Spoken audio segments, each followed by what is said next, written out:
Hello, silver fans. This is T, and you're in the place to be for silver education, acquisition, and entertainment. Hey, the place to be is Harlan J. Berk in downtown Chicago. Always a treat to visit with my buddy Russ.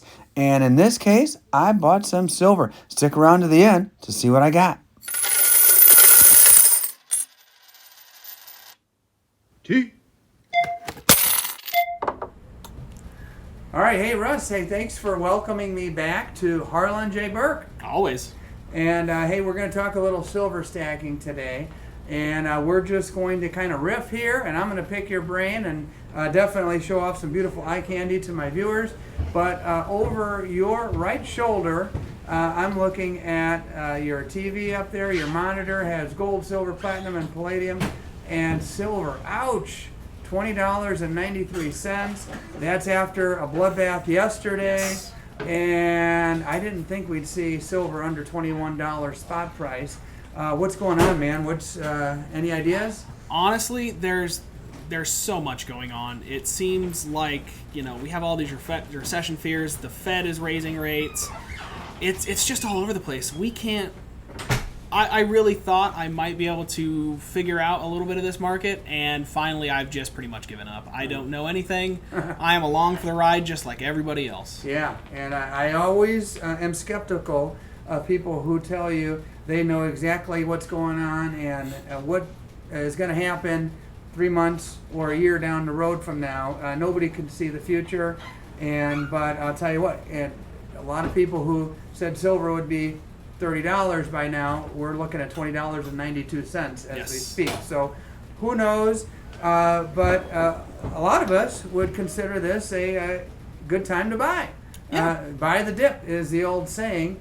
And so let's talk a little bit about your prices here. Generics. What do you have on generics? Okay, so generic stuff, rounds right now are like $5 over. So Okay. we're still in this problem with premiums. Mm-hmm. It's starting to cool down, but with the market moving so much, what a lot of our distributors and our refineries that we work with and things, they've had a problem keeping up with the demand. Mm-hmm. So, you might hear people say that, oh, well, there's a shortage of silver. There's not a shortage of silver. What there is there's a shortage of production capability. Mm-hmm. So, for example, the United States Mint had to cancel production of 23 Morgans and Peace dollars because even the U.S. Mint couldn't source the planchets for them. Right.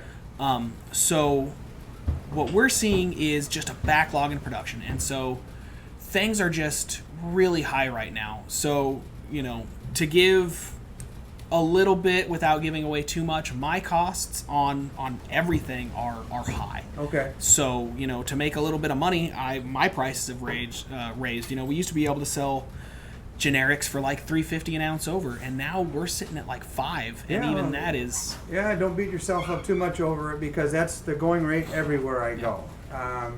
And I've heard a little bit online that there's maybe some sales here and there, but you know me, I prefer to come in and I'm going to peruse that generic bin that you have and find stuff that interests me. But let me ask the second half of that question, and I always forget to ask this. Are you buying generics that come in the door?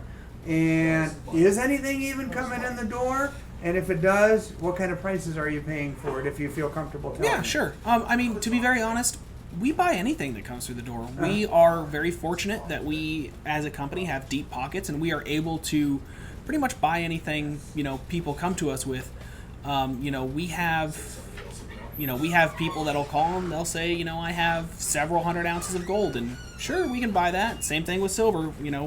We'll occasionally buy, monster boxes of silver. Mm-hmm. I've seen them here before. Yeah. We had them stacked up. We had a gentleman who came in with 4 1,000-ounce silver bars that we were able to buy. We buy everything. And as far as our prices, generally, depending on where I'm sitting at in my position, I pay either spot or maybe $1 back on stuff. Right now I have a lot of silver because we were able to get a rather large amount of like 10-ounce bars and things. Okay.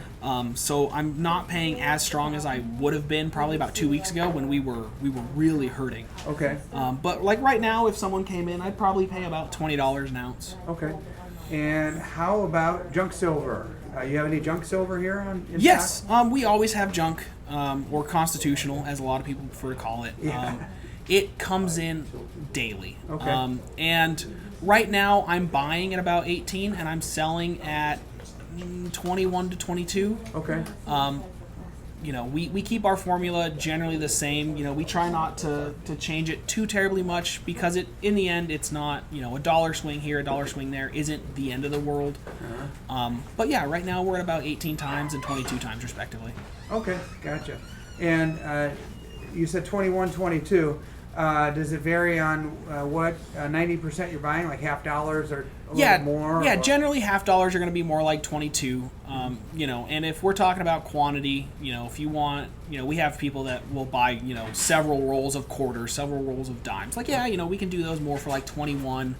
And again, a lot of it depends on our position and where we're at. If I'm overloaded with 90% and, we can get rid of some, we can talk about it. We can make some deals. Like I said, we never kick anybody out for respectful offers.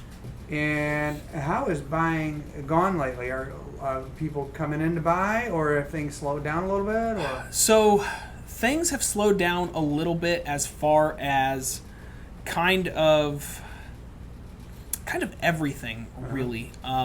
We were actually very shocked yesterday when gold took such a bath that we weren't selling all of our gold at 18-20 an ounce, because historically we have done that. There was a day that gold took it pretty good, and we did almost $100,000 in a couple hours of people coming in to buy gold. That's crazy.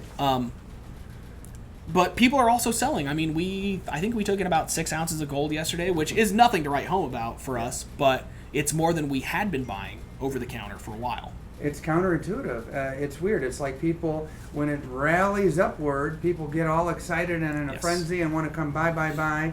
Maybe there's some FOMO involved. And now that it's low, it's probably on sale compared to where it was a while back. And people have slowed down a little bit. So either way, I am going to keep it on and adding a little bit here and there to my stack based on what I can afford at the time. And so I'm going to do a little shopping, see what you got there, and kind of go from there, man. But I appreciate the time and the wisdom that you've shared. Before I click off with you, though, I got to see that little 10-ounce Engelhard there. Yeah. That is a cool piece. And there are so many things here at the shop today that I'm interested in purchasing. But this is definitely intriguing me. It's a nice piece. And Engelhard has got to be the most popular, wouldn't you say? Yeah, Engelhard, J&M. But, I mean, it seems like everybody knows Engelhard. Yeah. And so it's really popular. Royal Canadian Mint stuff is, also very popular. Okay. Credit Suisse has been coming out with some really pretty bars. Mm-hmm. So it's kind of all over the place, to be real honest. Okay, cool. You don't happen to have any Libertons today, do you? I don't. Don't have a single one. Man. I had to ask. All right, well, hey, thanks for the time. Time to shop. All right. Thanks, buddy. Hey, okay, guys, we've reached the point in the video where I show you what I've purchased. But first, thank you to these channel members. I have new members joining by the week. And thank you for watching. All this talk about Engelhards made me want to purchase an Engelhard bar. I bought a couple that fit my budget. You got the old school Engelhard bars. Hard to pass those up. There's the frosted back.